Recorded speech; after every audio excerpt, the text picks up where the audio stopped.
everybody, and welcome to Double Take Extra! Ooh, the first video of the new channel. We don't know what we're posting on here yet, but the first video we do know that we're going to be posting is the first Medal of Honor ever recorded. Yes, and this was recommended from a friend. Yes. And we don't really know what to expect, do we? No, not really. So we're just going to get straight into it, and that's it. Experience. Let us know what you would like us to react to on this channel, because we're thinking a few try not to laugh and stuff like that. Yeah, try not to cry would be good for me. yeah, that's true. Yeah, I'll just sit here.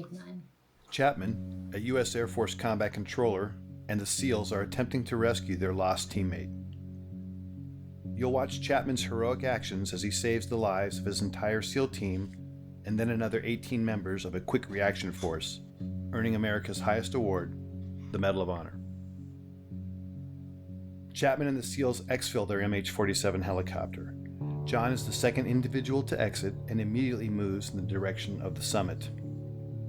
He can be seen moving off to the right of the screen, alone.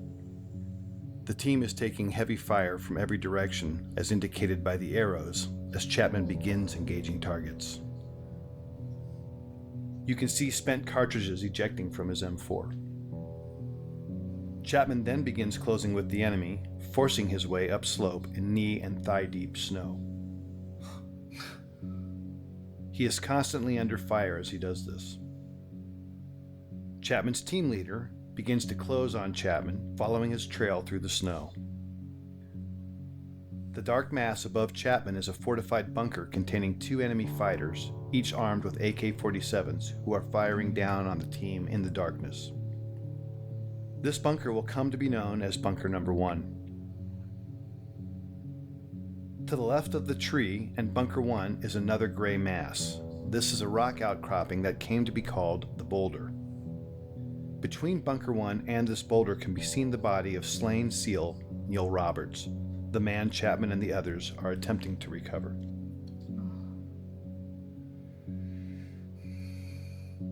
Chapman, still alone and closest to the enemy, pauses to engage targets as his team leader follows him, but never actually catches up with him.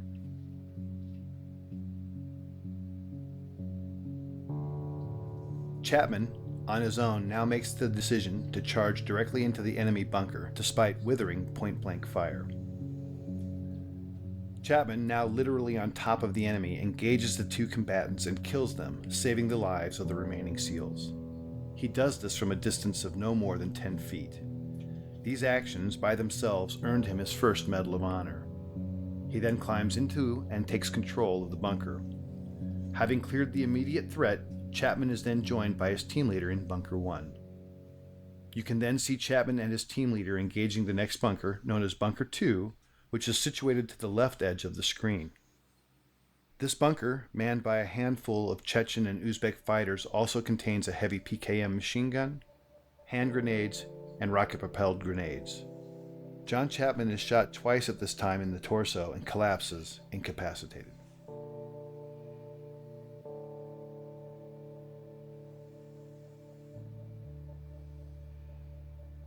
You are now looking at a new angle, and at the left of the screen can be seen the 2-man fire team and team leader on top of the boulder. Just below it is Bunker 1 with the mortally wounded Chapman.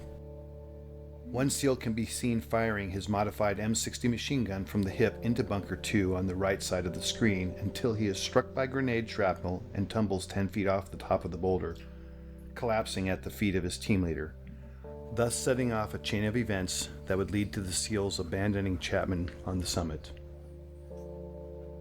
The wounded SEAL and the team leader can be seen conferring about his injuries. Moments later, the SEALs decide to retreat from the summit because their position is untenable in the face of continued massive enemy firepower. They can be seen moving toward the right side of the screen and passing the body of Neil Roberts. Unfortunately, the SEALs do not pass John Chapman, who is above them and inside Bunker 1.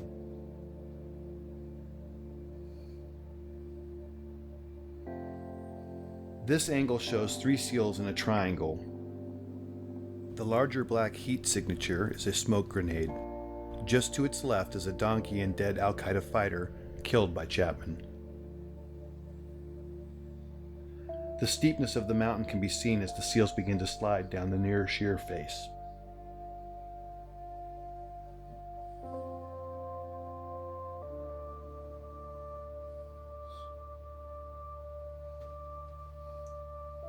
The team leader, desperate for relief and now with 2 wounded teammates, asks for uncontrolled airstrikes from an orbiting Air Force AC-130 gunship.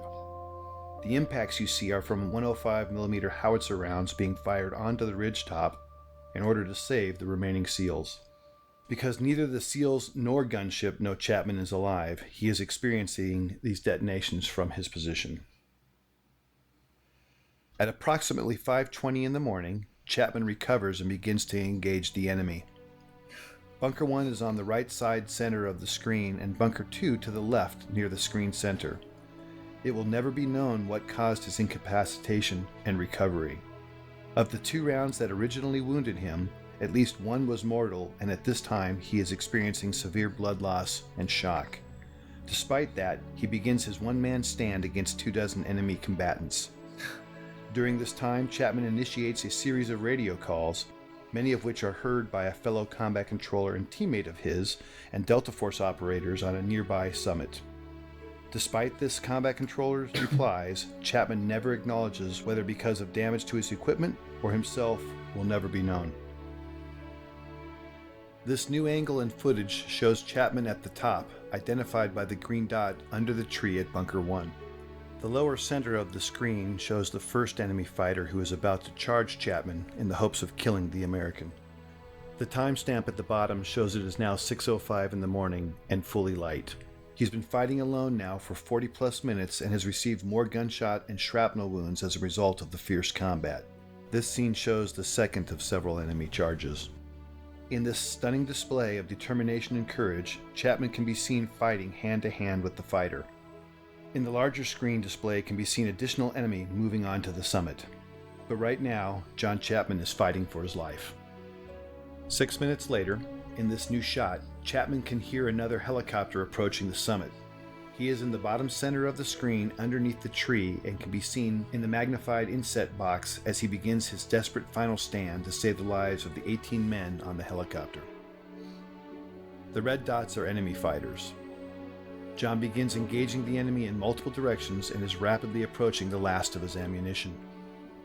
The helicopter contains a quick reaction force comprised of Rangers, pararescuemen, and another combat controller. It is now 6:13 and the helicopter is short final. The enemy is desperately trying to displace Chapman so they can put heavy weapons or rocket-propelled grenades in Bunker 1 while simultaneously engaging the helicopter. With the choice to save his life or the lives of his unknown comrades, Chapman makes the decision to climb out of the bunker and begin firing in multiple directions as can be seen in the inset. Suffering from as many as a dozen wounds, Chapman is in fact already in the process of dying. As he fights, the helicopter is struck by a rocket-propelled grenade and makes a remarkable controlled crash just below Chapman and the summit. Chapman, now off-screen, continues to cover his comrades as they pour out of the stricken helicopter. Some of them are fatally shot as they exit.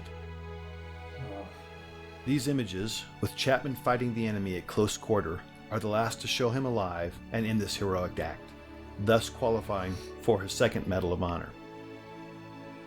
Ultimately, Chapman would expend all but the last few rounds of his ammunition, until, finally, after 16 bullet and shrapnel wounds, Chapman succumbs when he is shot through the heart.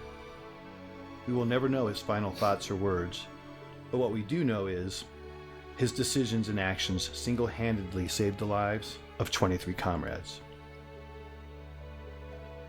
For more information about John Chapman's amazing story and the details about this mission, visit danschillingbooks.com or your favorite book retailer to obtain a copy of the Chronicle of his life, Alone at Dawn.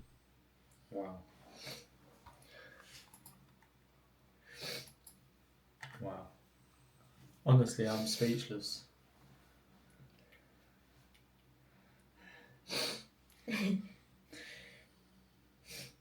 That one got you, eh? Yeah. I'm honestly speechless. Yeah.